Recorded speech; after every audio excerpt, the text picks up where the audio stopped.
दोस्तों कहानी शुरू होती है और हम बिल्लू बेदर्दी नाम के एक रईस आदमी को देखते हैं जो दिन रात सिर्फ लड़कियों के पीछे पड़ा रहता था। उसके पास पैसों की कोई कमी नहीं थी, बस उसका बम्बू हमेशा एक तंबू की तलाश में रहता था। वह सुबह किसी लड़की को हाय बोलता, दोपहर को किसी दूसरी लड़की को चूसने लगता और रात को किसी तीसरी को घोड़ी बनाता। जिसके बाद अगले दिन वो क्लब में बैठकर अपनी मजदूरी वाली कहानियां अपने दोस्तों को सुनाता है। कहता है कि भाई मुझे कोई भी लड़की दे दो, रात तक मैं उसकी सील आराम से उड़ा दूंगा। लेकिन तभी उसका एक दोस्त पप्पू बीटेक कहता है कि भीसड़ी के तेरी उम्र 50 साल होने वाली है, अब तू ये सब भींग भीसड़ी छोड़कर कोई मैच्योर लड़की ढूंढ और उससे शादी कर ले। बिल्लू बेदर्दी कहता है कि तू इसकी चिंता मत कर, अगर तू बोले तो आज रात को तेरी वाइफ की गुलाबी तितली का चमगादड़ बना दूं। इसके बाद जब वह अपने एक दोस्त डॉक्टर आंट भात के साथ बैठकर लंच कर रहा था तभी उसे एक कॉल आता है और वह बहुत ज्यादा दुखी हो जाता है। डॉक्टर आंट भात पूछता है कि भाई क्या हुआ। बिल्लू बेदर्दी कहता है कि मैं अपनी माँ को लेकर बहुत दुखी हूँ। आंट भात पूछता है कि उनकी तबीयत तो ठीक है ना। बिल्लू बेदर्दी कहता है कि भाई वो तो टपक गई। जिसके बाद वो वहाँ से अपनी माँ के फ्यूनरल पर पहुँचता है, लेकिन वहाँ पर भी वह बहुत लेट हो जाता है। तभी उसका छोटा भाई बब्बन बिस्लोड़ी जो अपनी माँ के साथ रहता था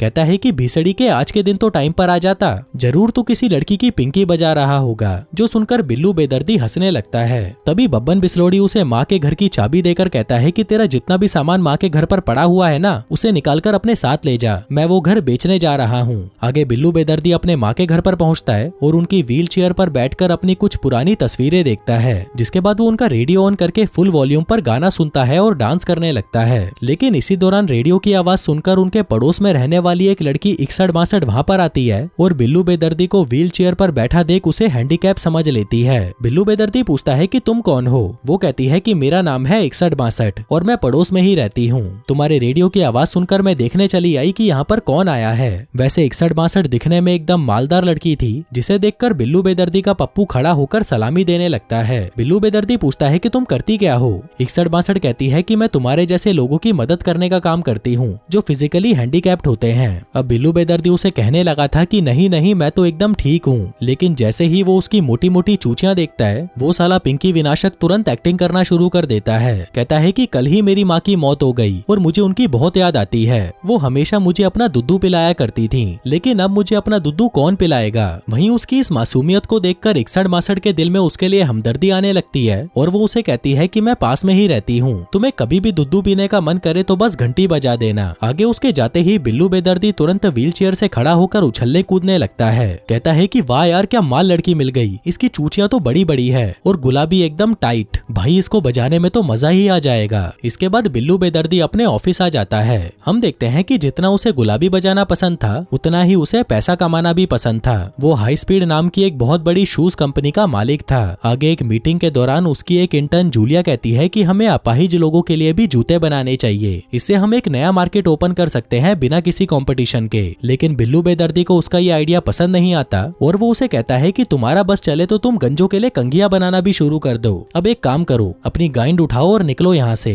जिसके बाद बिल्लू बेदर्दी वहाँ से सीधा अपनी माँ के घर पर आता है और वहाँ पर 61-62 से मिलता है। कहता है कि मेरी जान आज मैं बहुत अकेला महसूस कर रहा हूँ, अगर तुम मेरे घर पर चलकर मेरे साथ घोड़ा गाड़ी खेलती तो मुझे बहुत अच्छा लगता। 61-62 उसकी बात मान जाती है और उसके घर पर आ जाती है। आगे बिल्लू बेदर्दी उसके लिए कॉफी बनाने की कोशिश करता है, लेकिन अपाहिज होने का नाटक करने की वजह से वो ये काम कर नहीं पा रहा था। तभी उसे देखकर 61-62 उसके पास आती है और उसकी मदद करने लगती है। जिस दौरान बिल्लू बेदर्दी की नजर पूरे वक्त 61-62 के पिछवाड़े पर ही रहती है। आगे बातों के दौरान बिल्लू बेदर्दी उसे बताता है कि मेरी अभी तक शादी नहीं हुई, लेकिन मैं एक ऐसी लड़की ढूंढ रहा हूँ जो दिन रात मुझसे अपनी पिंकी पिटवाए। तभी 61-62 उसे बताती है कि मेरा भी कोई बॉयफ्रेंड नहीं है, पहले एक था पर वो साला गरीब था तो मैंने उसे छोड़ दिया, मुझे चाहिए एक अमीर आदमी और उसे ही मैं अपनी इन मौसम्बियों का जूस पीने दूंगी। अब उसकी बातें सुनकर बिल्लू बेदर्दी समझ जाता है कि 61-62 गोल्ड डिगर टाइप की लड़की है, लेकिन अब उसे 61-62 की बजानी ही थी, इसलिए वो उसे कहता है कि मैं हाई स्पीड शूज कंपनी का मालिक हूँ और मेरी कंपनी की बहुत सारी ब्रांचेज हैं, लेकिन करोड़ों डॉलर होने के बाद भी मुझे अभी तक सच्चा प्यार नहीं मिला।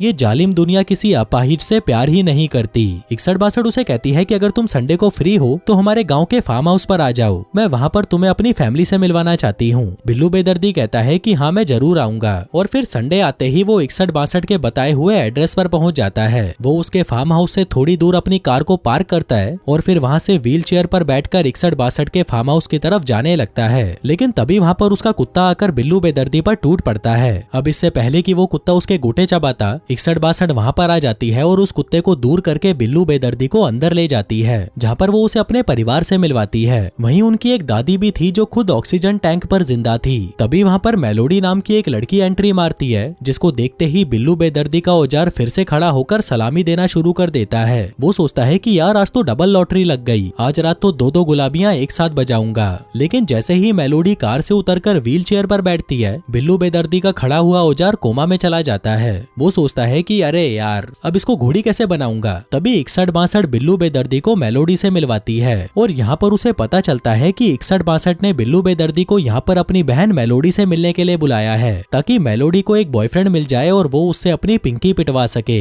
वहीं बेचारा बिल्लू बेदर्दी गुलाबी के चक्कर में अब बुरी तरह फंस चुका था। एक तो 61-62 उसके हाथ से चली गई और अब वो यहाँ से उठकर कहीं जा भी नहीं सकता था, इसलिए मजबूरी में उसे अपाहिज होने की एक्टिंग जारी रखनी पड़ती है। आगे खाना खाने के बाद सभी लोग मेलोडी और बिल्लू बेदर्दी को बाहर बातें करने के लिए अकेला छोड़ देते हैं, जिस दौरान मेलोडी उसे बताती है कि मैं एक म्यूजिशियन हूँ, मैं वायलिन बजाती हूँ और टेनिस खेलती हूँ। उधर बिल्लू बेदर्दी उसकी बातें सुन तो रहा था, लेकिन मन ही मन में वो खुद को कोसे जा रहा था कि भीड़ के लिंड में कहां पर फंस गया। आगे बिल्लू बेदर्दी वहां से क्लब में जाता है और ये सारी कहानी अपने दोस्तों को बताता है। उसके दोस्त उस पर हंसने लगते हैं और कहते हैं कि तू तो किसी भी लड़की को बजा लेता था ना, अब क्या हुआ तेरे को? अगर तेरी गाइंड में थोड़ा भी दम है तो इस व्हील चेयर वाली को पटा के दिखा। अब क्योंकि बात भाई की इज्जत पर आ गई थी, इसलिए वो कहता है कि ठीक है, मैं उसे पटाकर उसकी चूचों की फोटो तुम सभी को भेजूंगा। वहीं दूसरी तरफ 61-62 बिल्लू बेदर्दी के भाई बब्बन बिस्लोड़ी से मिलती है और उसे बताती है कि तुम्हारा भाई बहुत अच्छा आदमी है, एक अपाहिज होने के बाद भी वो लोगों की कितनी परवाह करता है। उधर बब्बन बिस्लोड़ी सोचने लगता है कि ये भड़वा अपाहिज कब से हो गया, जरूर लड़की पटाने के लिए इसने कोई नया झूठ बोला होगा, इसलिए वो भी 61-62 को उसकी सच्चाई नहीं बताता।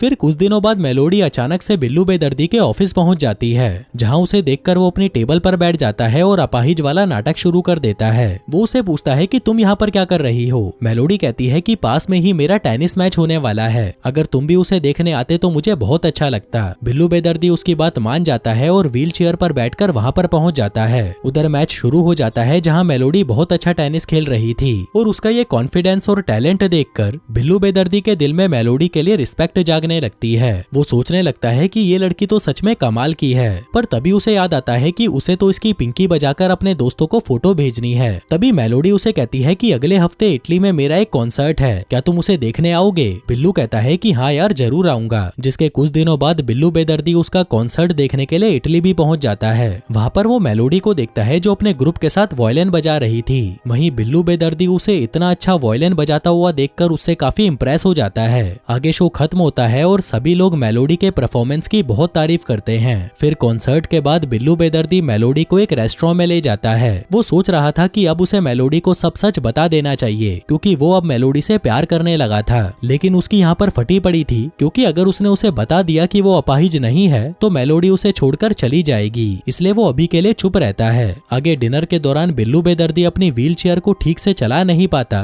जो देखकर मेलोडी को उस पर डाउट होने लगता है। लेकिन फिर वो इस बात को इग्नोर कर देती है, क्योंकि वो अब बिल्लू बेदर्दी को पसंद करने लगी थी और उसे लग रहा था कि आगे जाकर बिल्लू बेदर्दी उसे शादी भी कर लेगा। फिर डिनर के बाद जब वो दोनों होटल के बाहर घूम रहे थे, तभी बिल्लू बेदर्दी मेलोडी से कहता है कि क्या एक आखिरी ड्रिंक तुम्हारे होटल के कमरे में जाकर पिए। वहीं मेलोडी समझ जाती है कि ये अब उसकी पिंकी बजाना चाहता है और मेलोडी तो पहले से ही अपनी पिंकी पिटवाने के लिए तैयार बैठी थी, इसलिए वो कहती है कि हाँ यार क्यों नहीं। जिसके बाद रूम में पहुंचकर वो दोनों बातें करते हुए करीब आ जाते हैं और एक दूसरे को चूसना शुरू कर देते हैं। तभी बिल्लू बेदर्दी उसकी गुलाबी को छूने की कोशिश करता है, लेकिन मेलोडी उसे रोक देती है और कहती है कि आज नहीं, कल सुबह मुझे जल्दी जागना है। बिल्लू बेदर्दी कहता है कि कोई बात नहीं, जो कहकर वो वहाँ से चला जाता है। फिर अगली सुबह हम बिल्लू बेदर्दी को देखते हैं जो जॉगिंग करते हुए लड़कियों पर लाइन मारने की कोशिश कर रहा था, ताकि वो आज रात का जुगाड़ कर सके। वहीं दूसरी तरफ मेलोडी को लग रहा था कि बिल्लू बेदर्दी ही उसका सच्चा प्यार है। वो खुश होकर अपनी बहन 61-62 से कहती है कि थैंक यू मुझे बिल्लू बेदर्दी से मिलवाने के लिए। बिल्लू बेदर्दी जैसा अच्छा और सच्चा आदमी पूरे ब्रह्मांड में कोई हो ही नहीं सकता। फिर उसी रात बिल्लू बेदर्दी मेलोडी को कॉल करता है और उसे डिनर के लिए अपने घर पर बुलाता है। वहीं मेलोडी जो कल रात से ही गर्म हो रखी थी, जल्दी से तैयार होकर बिल्लू बेदर्दी के घर पहुंच जाती है। फिर जब वह घर के अंदर आती है तो बिल्लू बेदर्दी की लाइफस्टाइल को देखकर उसकी फटी रह जाती है। वो सोचती है कि बहन के लिमंड ये तो बहुत ही रईस है, शायद अंबानी भी इसी से लोन लेता होगा। फिर डिनर के दौरान मेलोडी बिल्लू बेदर्दी को बताती है कि जब मैं 16 साल की थी तब एक कार एक्सीडेंट में मेरे दोनों पैर बेकार हो गए, लेकिन उसी कार की दूसरी सीट बेड पर रखा हुआ मेरा वायलिन बिल्कुल सही था। मुझे लगा कि शायद ये गॉड का सिग्नल है कि मुझे जिंदगी में कुछ बड़ा करना है और तभी से मैंने वायलिन बजाने को अपना पैशन बना लिया। वहीं बिल्लू बेदर्दी को उसकी बातें सुनकर बहुत अच्छा लगता है। उसे एहसास होता है कि मेलोडी बहुत मासूम है और वो उससे सच्चा वाला प्यार करती है। लेकिन तभी बिल्लू बेदर्दी को अपनी शर्त याद आती है और अब उसे कैसे भी करके आज रात को मेलोडी की पिंकी बजानी ही थी। वो सोचता है कि ये मौका बिल्कुल सही है। मेलोडी भी अब उसे अपनी पिंकी देने के लिए तैयार बैठी है, बस मुझे एक आखिरी दाव खेलना है। जिसके बाद वो एक रिमोट का बटन दबाती है और पूरे कमरे में अचानक पानी भरने लगता है और देखते ही देखते पूरा कमरा एक स्विमिंग पूल बन जाता है। तभी बिल्लू बेदर्दी और मेलोडी तैरते हुए एक दूसरे के करीब आते हैं और दबा दबा कर एक दूसरे को चूसने लगते हैं। जिसके बाद वो उसे पानी से बाहर निकालता है और उसके खेत में अपनी 8 इंच की कुल्हाड़ी के साथ धुआंधार मजदूरी करना शुरू कर देता है। आगे मजदूरी के बाद वो अपना फोन उठाता है और उसके साथ एक फोटो क्लिक करता है और उसे तुरंत अपने दोस्तों को भेज देता है। फिर अगले दिन बिल्लू बेदर्दी क्लब में आकर अपने दोस्तों से मिलता है, जहाँ पर उसके दोस्त कहते हैं कि भाई कल तो तेरी फोटो देखकर हमने अपने हाथों की मुट्ठी बनाई और मार दी। सच में भाई मान गए, तू किसी भी लड़की को बजा सकता है। वहीं बिल्लू बेदर्दी को ऐसा लग रहा था जैसे कि वो भगवान हो। वो अपने दोस्तों से कहता है कि भीसड़ी वालों, अब तुम लोग मेरी पूजा करना शुरू कर दो। उधर दूसरी तरफ हम मेलोडी को देखते हैं, जिसको बजाने के बाद बिल्लू बेदर्दी ने उससे बात करना ही बंद कर दिया था। वहीं बिल्लू बेदर्दी ने अपने दोस्त की पत्नी फाबिया को भी पटा लिया था और वो आज रात को उसे भी घोड़ी बनाने वाला था। लेकिन तभी फाबिया से गलती से एक वाइन का गिलास टूट जाता है, जो देखकर बिल्लू बेदर्दी को गुस्सा आ जाता है। कहता है कि बहन की दीनी, ये बहुत महंगी वाइन थी। जिसके बाद वो उसे गालियां देकर वहां से भगा देता है। फिर अगले दिन से बिल्लू बेदर्दी वापस अपने डेली रूटीन में आ जाता है, जहाँ सुबह वो किसी लड़की को हाय बोलता, दोपहर को किसी दूसरी लड़की को किस करता और रात को किसी तीसरी लड़की को घोड़ी बनाता। लेकिन अब पता नहीं क्यों उसे ये सब करने में मजा नहीं आ रहा था और उसे कहीं ना कहीं बुरा लग रहा था कि उसने झूठ बोलकर एक मासूम लड़की के साथ खिलवाड़ कर दिया। अब इस सबके चलते एक दिन वह खुद मेलोडी को कॉल करता है और उसे कहता है कि मुझे तुमसे मिलकर कुछ बात करनी है। मेलोडी कहती है कि ठीक है, मेरे घर पर आ जाओ। आगे बिल्लू बेदर्दी उसके घर पर आता है, जहाँ मेलोडी उसको देखकर मुस्कुराती है और फिर अपना वायलिन बजाना शुरू कर देती है। वहीं बिल्लू बेदर्दी सिर्फ उसे देख रहा था और उसे अंदर ही अंदर बहुत बुरा फील हो रहा था। वो सोच रहा था कि अब वो उसे सच बता देगा, लेकिन उसे इस बात का डर भी था कि कहीं मेलोडी उसके गोटे ना काट दे। तभी मेलोडी उसके पास आती है और उसे चूसना शुरू कर देती है। वहीं बिल्लू बेदर्दी को भी मेलोडी के साथ अच्छा लगने लगा था, लेकिन वो इस झूठ के साथ कब तक उसके साथ रहता। वहीं दूसरी तरफ बिल्लू बेदर्दी का भाई बब्बन बिस्लोड़ी एक गुलदस्ता लेकर 61-62 के घर पर जाता है और उसे बिल्लू बेदर्दी के बारे में सारी सच्चाई बता देता है, क्योंकि अब वो 61-62 से प्यार करने लगा था और वह उससे कोई भी बात नहीं छुपाना चाहता था। अब ये सुनते ही 61-62 गुस्से में बिल्लू बेदर्दी के पास जाती है और उसे एक जोर का चमाट मारती है। कहती है कि भीसड़ी के, तेरे जैसा चूती आदमी मैंने जिंदगी में कभी नहीं देखा। मुझे तेरे बारे में सब पता चल गया है कि तू अपाहिज नहीं है। अब चुपचाप मेरी बहन के पास जा और उससे माफी मांग। जो कहकर वो चूचियां उछालती हुई वहां से चली जाती है। उधर 61-62 की ये बात बिल्लू बेदर्दी के दिल पर लग जाती है, क्योंकि उसने पहली बार किसी को चूतिया बोला था। लेकिन साथ ही उसे ये भी पता था कि उसने मेलोडी के साथ प्यार का नाटक करके सही नहीं किया। जिसके बाद बिल्लू बेदर्दी वहां से सीधा अपने बाप के पास जाता है। हम देखते हैं कि बिल्लू बेदर्दी का बाप बिल्कुल उसी की तरह था और वो भी दिन भर नई नई लड़कियों को पटाकर उनकी पिंकी बजाया करता था। लेकिन उसकी इन हरकतों की वजह से उसकी पत्नी उसे छोड़कर चली गई, जिसके बाद से वो अपनी जिंदगी में पूरी तरह अकेला पड़ गया। तभी बिल्लू बेदर्दी उसे अपनी प्रॉब्लम के बारे में बताता है, जिस पर उसका बाप कहता है कि मेरी जिंदगी की सबसे बड़ी गलती थी तुम्हारी माँ को छोड़ना। इसलिए अगर कोई भी लड़की तुमसे सच्चा प्यार करे तो उसे किसी भी हालत में खोना मत, क्योंकि सच्चा प्यार हर किसी को नहीं मिलता।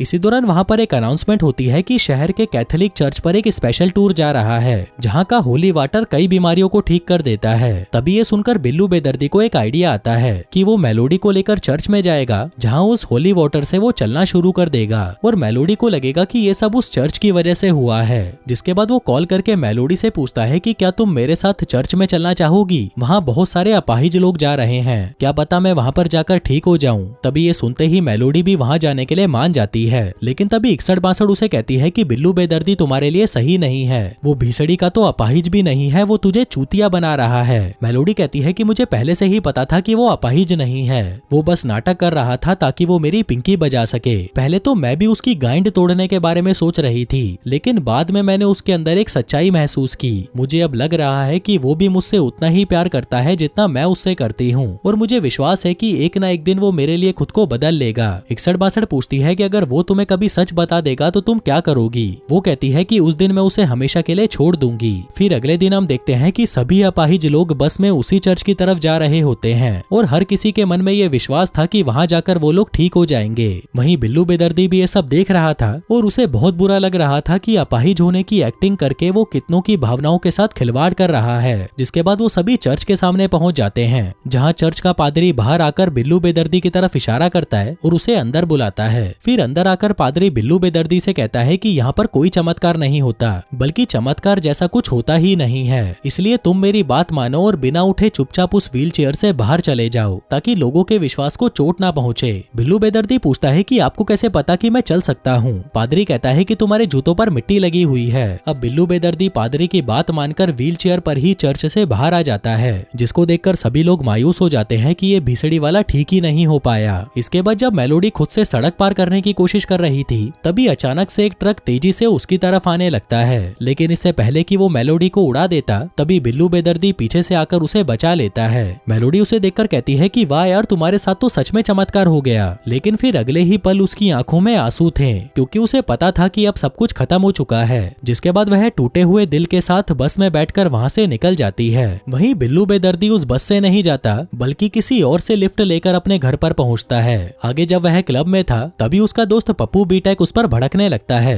कहता है कि भीसड़ी के तूने मेरी वाइफ को भी घोड़ी बना दिया, कम से कम अपनी दोस्ती का तो ख्याल रख लेता। वहीं उसकी इस हरकत से उसके बाकी दोस्त भी बहुत गुस्सा थे। आगे हम देखते हैं कि उसके सभी दोस्त उससे दोस्ती तोड़ लेते हैं और बिल्लू बेदर्दी पूरी तरह अकेला पड़ जाता है। जिसके बाद वह अपनी माँ की कब्र पर जाता है और उन्हें अपना दिल का हाल बताते हुए बहुत दुखी होता है। जिसके बाद वो अपने ऑफिस आकर अपने असिस्टेंट से कहता है कि जूलिया नाम की उस इंटर्न को वापस बुलाओ जो अपाहिजों के लिए जूते बनाना चाहती थी। जिसके बाद जब जूलिया कंपनी में वापस आती है, तो बिल्लू बेदर्दी उसे कंपनी का प्रोडक्ट मैनेजर बना देता है और अपाहिज लोगों के लिए स्पेशल जूते भी लॉन्च करवाता है। जिसके बाद वह मेलोडी के पास जाता है, इस उम्मीद में कि शायद वो उसे माफ कर दे। वहीं मेलोडी ये शहर छोड़कर दूसरे शहर जा रही थी, लेकिन तभी बिल्लू बेदर्दी उनकी बस रुकवाकर मेलोडी के पास आता है और उसे माफी मांगने लगता है। कहता है कि मेरी जान, मुझे माफ कर दो, मैंने तुम्हारा दिल दुखाया और धोखे से तुम्हारी पिंकी बजा दी, लेकिन आज के बाद मैं ऐसा कभी नहीं करूंगा। मेलोडी कहती है कि चाहे मैं अपाहिज हूँ, लेकिन मैं खुद के लिए काफी हूँ और मेरी जिंदगी में तुम्हारे जैसे धोखेबाज आदमी की कोई जरूरत नहीं, जाओ किसी और पर जाकर मुंह मारो।